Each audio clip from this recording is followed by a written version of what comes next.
Sri Lanka's president has reinstated a prime minister he booted out in October. Although he's back in the driver's seat, Ranil Wickremesinghe is not in the clear just yet. Unfortunately, during these few weeks, the development process we had carried out for the good of this country got halted. Not only that, this country went backwards during this period. We are dedicated to bring the country back to normal and to restart the development process. That's an uphill battle.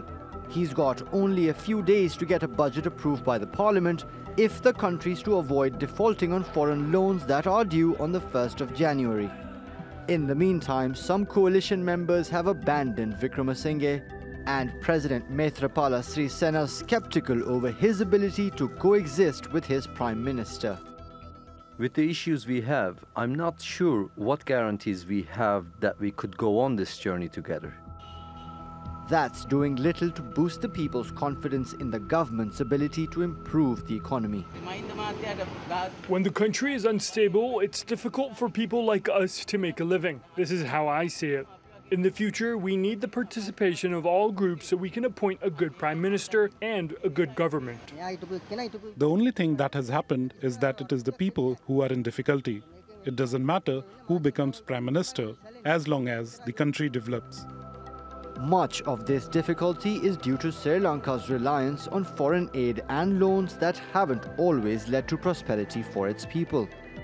The country exports mostly low-value agricultural products while it relies on imports for pricier finished goods, so the country loses money on international trade.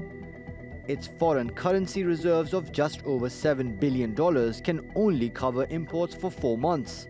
And while foreign loans have grown steadily to $55 billion, the cost of these loans has risen at a faster pace. Many economists describe this as a debt trap. Wickremesinghe came to power promising to cut government spending, raise revenues, and get rid of inefficient state-run companies. Sri Lanka's political instability seems to have pushed these reforms to the back burner, and that's unlikely to change as long as the government remains on shaky ground. Mobin Nasir, TRT World. And Mobin joins us on the set for more on this now. Hi Mobin. So as you report, the country is now racing to get a budget passed. The country is now back where it started before this political crisis. So could we see a probable or an imminent shutdown if the budget doesn't pass? Well, the country's constitution mandates that all spending by the government has to be passed by the parliament. So it's not just loans, foreign loans, it's also salaries, utility bills for government departments. And considering the fact that the current government, the Prime Minister, doesn't have enough votes in Parliament, it's very likely, and which is why they've announced today that they will be presenting only an interim budget that only seeks approval for these non-development expenses, which they would hope everyone is on board for.